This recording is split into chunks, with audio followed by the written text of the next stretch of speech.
कहानी की शुरुआत में हमें बताया जाता है कि इंसान चाहते तो आपस में मिलजुल करके रह सकते थे, मगर उन्हें तो बस दुनिया पर राज करना था। इसलिए वे लोग आपस में लड़ते थे और एक दूसरे के घर को तबाह करते थे। खैर, अब इसके बाद हमें एक राजा के राजमहल को दिखाया जाता है। सैनिक कह रहे थे कि अंदर राजा विश्राम कर रहे हैं, अंदर कोई नहीं जाएगा। इसके बाद हमें एक कातिल हसीना को दिखाया जाता है जो राजा के साथ एंजॉय कर रही थी, लेकिन तभी उनके कमरे में एक सैनिक तलवार लेकर आ जाता है। जिसके बाद रानी, उनका नाम डाजी है, वो बहुत गुस्से में आ जाती हैं। अब जैसे कि वो एक ड्रैगन है और वो अपनी पूंछ से इंसान को पकड़ लेती हैं और उसे मार करके खा जाती हैं। यहाँ पर हमें राजा जुन को दिखाया जाता है। राजा पहले अच्छा हुआ करते थे, लेकिन जब से ये डायन उनके साथ रहने लगी है तो वो भी बुरे बन गए हैं और राजा इस डायन के साथ मिल करके हर एक गलत कामों को करने में अंजाम देते हैं। इसके बाद हमें सीजी के योद्धाओं को दिखाया जाता है। राजा ने इनके बहुत सारे लोगों को किडनैप कर लिया था, इसीलिए ये लोग अपने लोगों को छुड़ाने के लिए जा रहे थे। यहाँ पर एक इंसान अपने लोगों से कहता है कि हमें सावधानी पूर्वक अंदर जाना होगा और तभी यहाँ पर इन लोगों के मास्टर जियांग आ जाते हैं। मास्टर जियांग अपने लोगों से कहते हैं कि तुम्हें सबसे पहले ग्रैंड लैंटर्न को बचाना होगा, क्योंकि उन्हें पता है कि ब्लैक ड्रैगन को किस तरीके से मारा जा सकता है। जब राजा जुन बहुत छोटे थे और तब उसके अंदर चुल मची हुई थी दुनिया पर राज करने के लिए। वो दुनिया पर राज करने के लिए कुछ भी करने के लिए तैयार था और तभी वो ब्लैक ड्रैगन डाजी राजा को अपने वश में कर लेती है। जिस दिन तीनों सूरज मिल जाएंगे उस दिन पृथ्वी पर कयामत आएगी और फिर उस डायन को कोई भी नहीं मार सकता है। वो अपनी काली शक्तियों को पूरी दुनिया में फैलाएगी। इसलिए हमें सबसे पहले ग्रैंड लैंटर्न को बचाना है ताकि हमें वो बता सके कि किस तरीके से उस ब्लैक ड्रैगन की मृत्यु होगी। अब इसके बाद हमें राजा के महल को दिखाया जाता है। राजा अपने महल के सभा में व्यस्त थे और तभी पीछे के रास्ते से सीजी के सभी योद्धा राजमहल के अंदर प्रवेश कर जाते हैं। अंदर जाने के बाद ली को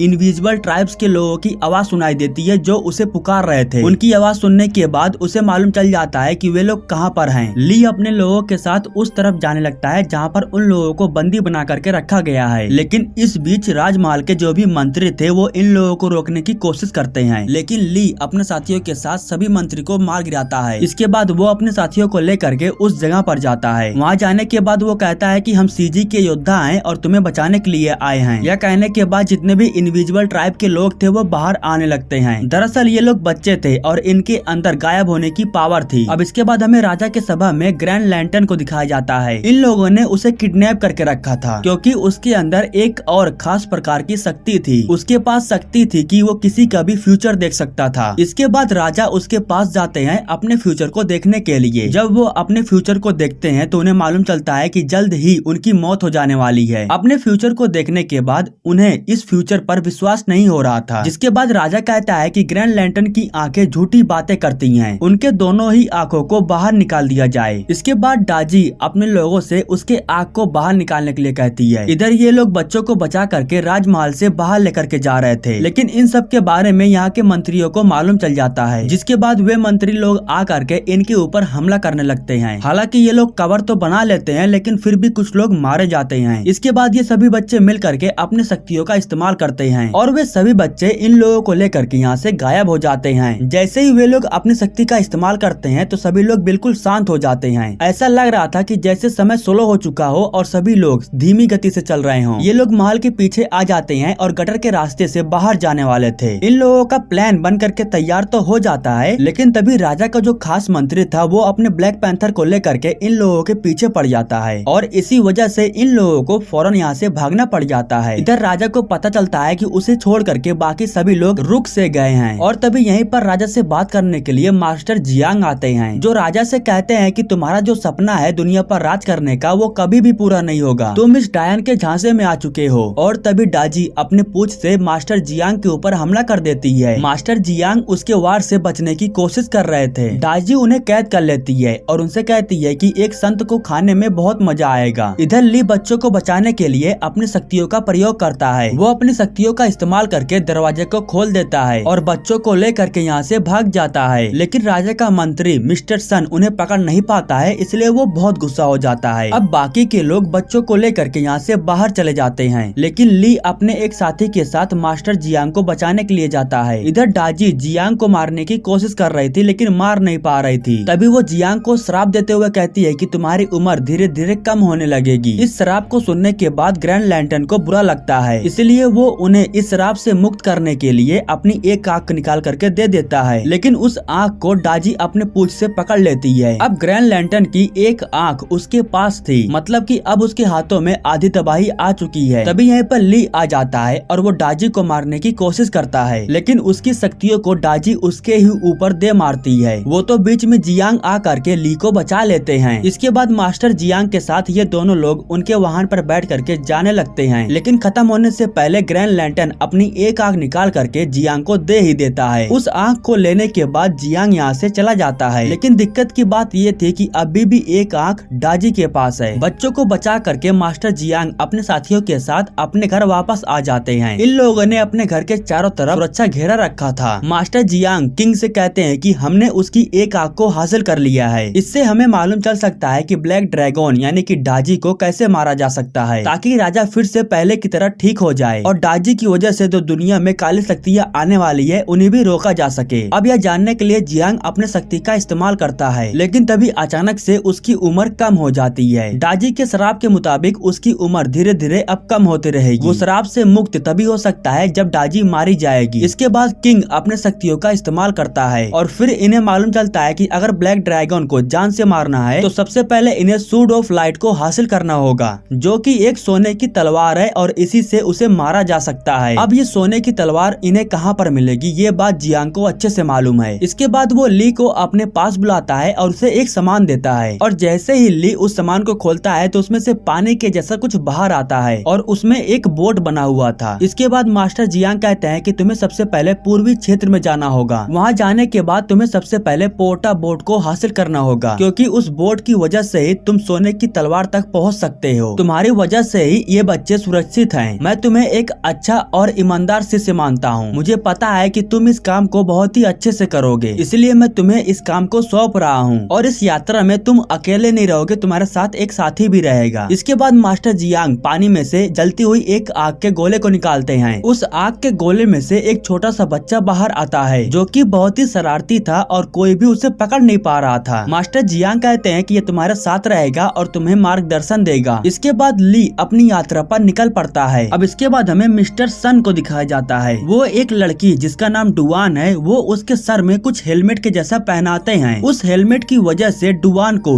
ली का चेहरा दिखाई दे रहा था। उसके चेहरे को देख लेने के बाद मिस्टर सन कहता है कि तुम्हें इस बंदे का पीछा करना है और इसके साथ रह करके पूरी जानकारी तुम्हें मुझे देना है। ली चलते चलते बीहड़ के इलाकों में पहुंच चुका था। वो एक जगह पर खड़ा था कि तभी उसके पॉकेट से एक पौधा बाहर आता है। वो पौधा ली से बात कर रहा था और वो बहुत ही मजाकिया था। ली के साथ जो शैतान बच्चा आया था वो ली को छोड़ करके कहीं दूर चला गया था, जिसके बाद ली उस पौधे के साथ मिल करके छोटे से बच्चे को ढूंढ लेता है, जो कि बेचारा जमीन के अंदर फंसा हुआ था। ली उसे बाहर नहीं निकालना चाहता था क्योंकि वो बहुत अपने मन का कर रहा था, लेकिन वो रोने लगता है, इसलिए ली उसे बाहर निकाल देता है। इस छोटे बच्चे का नाम नाजा है। जब वो पौधे को देखता है तो वो उसे ले लेता है और उसके साथ खेलने लगता है। ली उसके हाथों से उस पौधे को छीनने लगता है और तभी जमीन के अंदर से एक खतरनाक जानवर बाहर आ जाता है। ये लोग उससे बच करके भाग रहे थे और वो नाजा को मारने वाला था, लेकिन तभी ली अपनी शक्ति का इस्तेमाल करके उस जानवर के ऊपर हमला कर देता है, जिसकी वजह से उस खतरनाक जानवर की वहीं पर मौत हो जाती है। ये हादसा होने के बाद नाजा अपने असली रूप में आ जाता है। इसके बाद वो नाजा के साथ मिल करके अपने मंजिल में आगे जाता है। बहुत दूर आगे जाने के बाद उसे गांव दिखाई देता है। इसके बाद ये लोग उस गांव के अंदर जाते हैं। अंदर जाने के बाद उसे एक जगह पर चांद का निशान दिखाई देता है। ली को इसी जगह पर आना था। अंदर जाने के बाद उसकी मुलाकात एक लड़की से होती है। इसके बाद ली उससे पोर्टा बोट के बारे में पूछता है, लेकिन वो लड़की कुछ भी जवाब नहीं दे रही थी। लेकिन तभी उस पौधे को वो बोट दिखाई देती है जो बहुत छोटा था। वो बोट को लेने के लिए जा रहा था, लेकिन वो लड़की पौधे को पकड़ लेती है और वो अपनी पावर से इनके ऊपर हमला कर देती है। यहाँ पर ली की मुलाकात डुआन से होती है, जो उसके सामने अचानक से आ जाती है। ली के कहने पर डुआन भी उसके साथ भागने लगती है। ये लोग सामने वाली नदी के पास जाते हैं और उसमें उस बोट को फेंक देते हैं। अब पानी में पड़ने के बाद वो छोटा सा बोट बहुत बड़ा हो जाता है और फिर ये लोग उस बोट में बैठ करके अपने आगे की सफर में निकल पड़ते हैं। डुआन कहती है कि मैं भी उसी गांव में रहती हूँ, लेकिन मेरा कोई घर नहीं है। खैर इसके बाद ली लेट करके आराम करने लगता है, लेकिन तभी ली देखता है कि डुआन के सर में कुछ हो रहा था। डुआन कहती है कि उसकी याददाश्त मिटने वाली है, वो सब कुछ भूल जाएगी और कुछ समय बाद वो बेहोश हो जाती है और उसकी याददाश्त मिट जाती है। इनकी बोट एक धुएं के पास पहुंचती है। उस धुएं को पार करने के बाद ये लोग एक अलग दुनिया में पहुंच जाते हैं। यहाँ पर ये लोग देखते हैं कि यहाँ पर जो घर था उसे किसी ने तबाह कर दिया है और फिर कुछ समय बाद ली को याद आता है कि ये तो उसी का घर था। वो अपने माता पिता के साथ इस राजमहल में रहता था, लेकिन जब बुरे लोगों ने उसके राजमहल पर हमला किया तो उसके माता पिता को मार डाला और उसी के साथ उसके घर को भी तबाह कर डाला। वो सोने का तलवार ली के पिता की थी। इसके बाद ली अपनी पूरी शक्ति का इस्तेमाल करके उस तलवार को हासिल करने की कोशिश करता है। एक उड़ती हुई जगह में से वो तलवार बाहर आती है। उस तलवार को हासिल करने के लिए ली जा रहा था, लेकिन तभी मिस्टर सन अपने लोगों के साथ यहाँ पर पहुँच जाता है। अब डुवान सच्चाई बताते हुए कहती है कि ये लोग मेरी वजह से यहाँ तक आ पाए। दरअसल मैं तुम्हारा पीछा कर रही थी और मैं तुम्हारे बारे में इन लोगों को बता रही थी। अब इसके बाद मिस्टर सन और उसके लोग ली को पकड़ लेते हैं और फिर डुवान से कहा जाता है उस तलवार को बाहर लाने के लिए। अगर डुवान उस तलवार को बाहर नहीं लाएगी तो मिस्टर सन ली को मार देगा। डुवान को ली से प्यार हो गया था